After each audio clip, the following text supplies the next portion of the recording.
Assalamu alaikum listeners. Good morning. It's Yusuf Saleh with the color with the continuation of the novel called Abada. Last time we stopped where Muhammad picked the call and said Assalamu alaikum Mama. Wa alaikum assalam. She replied, Habibi. I could feel the happiness in her voice. Habibi, kana ina. To kazo, my daughter have arrived and also the photographers are here. Kai sauri in the next 10 minutes. Make sure kana gida, she said. So listeners, this is where we stopped last time. Today we will continue with chapter 12. I pout and reply, Mama kin san gidan akwai jama'a kuma zai yi wuya na kusa cikin mata. She smiled and said, don't worry, Khalifa zai biyo da kai ta back door and I will take care of the rest. I smiled and bid her goodbye. I look at smiling Khalifa and said, you know about all this, didn't you? He laughed and nodded his head. I smirked and we stood up to go. As we approached the back door, I saw my smiling mama looking gorgeous and smiling at me.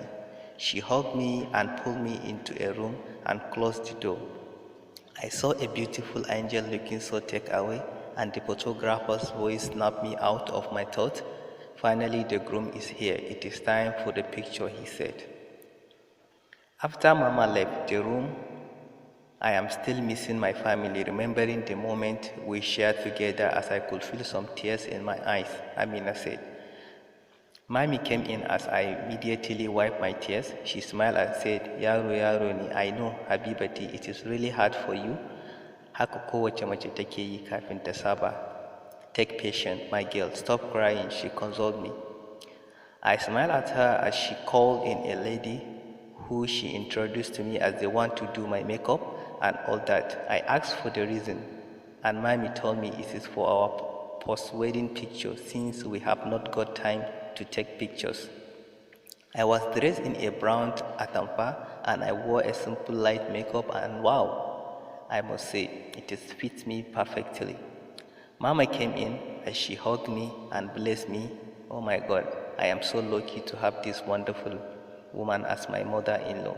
I must say Alhamdulillah. She directed me to a room. As I went in, I saw the photographers ready for the action. After some minutes, someone came in as I raised my head to look at the person, and oh my God, it is Muhammad, Mr. Arrogant. He looked handsome in his brown outfit, which matched with mine, and mashallah, he is handsome. I did not know I was lost in looking at him until when I heard one of the photographer's voice and I came back to my thought. He stood beside me as we exchanged greetings and he said, I look beautiful. And his word made my cheek to turn into smile as the photographer took a click as we made different poses as we were instructed. It is time for the next thing, the photographer said as Mimi took me out of the room as I got dressed in another outfit. It is a white wedding gown as she combed my hair and let my hair down and took me back to the photo shop.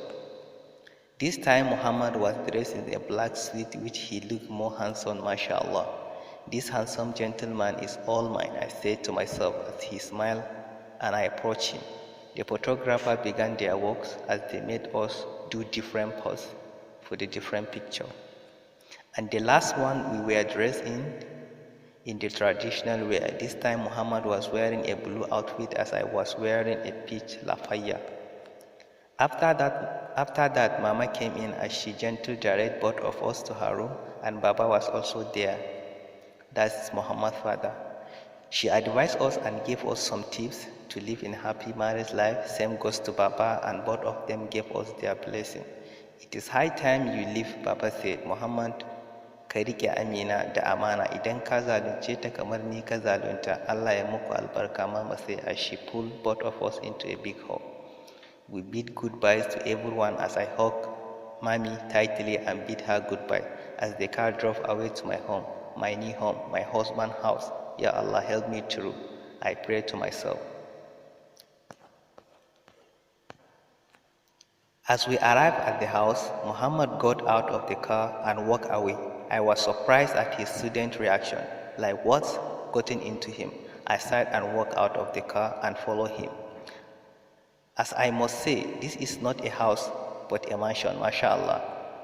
Al-Jannah Dunya kenan. The house is even bigger than Mama's. As we stepped into the house, it was just wow. As I did not even know the time I said wow. But gladly he did not hear me. The interior furniture of the main parlor is in black and ash color, so beautiful, mashallah. I looked around the parlor and saw Muhammad pictures lying on the wall. The one that bewildered me was the one where he smiled as one can see his well-arranged white teeth, as you can see that it was unexpected. He was looking at his mom. Oh, wow, he sure loved his mother a lot. He snapped me out of my thought when he banged his door. I was shocked at his behavior and asked myself, is he not going to show me my room? Who even does that on their wedding night? I was snapped out of my thought as I felt someone's hand on my shoulder. I shook as I looked to see the person. She smiled as she bowed to greet me. Ma'am, I am sorry to scare you. My name is Maimuna. I am at your service and also your cook, she said. I looked at her as she was dressed in a black blouse with a white shirt as she tied her hair with a hair tie. She is older than me, as I can see. She is like in her 40s. I smiled back at her and replied, nice to meet you. And please call me Amina, not ma'am, okay? She smiled and said, no, ma'am, I am sorry I cannot because it is against boss policy. I sighed and said, I know, but you are older than me and I wouldn't like an elderly person addressing me like that. Okay, ma'am. Oh, sorry, Amina, she said. I smiled and said, will you mind me calling you auntie? I looked at her. She smiled and nodded her head in agreement. I smiled at her and said, don't Allah, auntie, will you please take me to my room? She smiled and gave a yes as her reply. She took me to my room, as I must say, wow, the room is just beautiful, mashallah. The bedroom interior is decorated in white and purple. It is so beautiful, mashallah.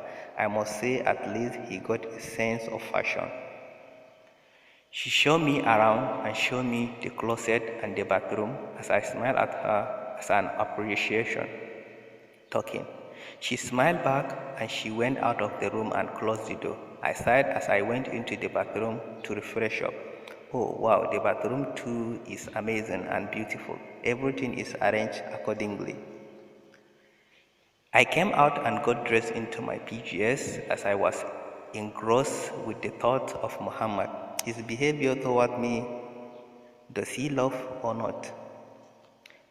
Why is he behaving like this toward me?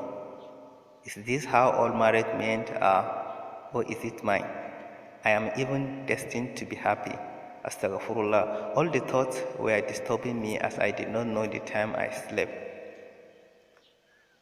As we entered the house, Muhammad said, I walked past my angry cat and banged my door at her. I don't know what come over me and my student attitude. I felt really guilty, but I know Aunt Maimuna will take good care of her. I went into the restroom to refresh up. As I got into my PJs, I walked directly to my closet as I picked my diary and started writing, Dear Diary. What I did today was totally not acceptable as I was rude to my Habibati. I know it won't be easy for her to forgive me, but I want to know her feeling toward me. I don't know about her, but I really love her more than anyone could imagine. Actually, when I first set my eyes on her, my heart skipped a beat. I could not see anything but her. I felt like I have found my missing rib. I love you, Amina. So listener, we'll stop here. Please subscribe and like to our channel for the full story.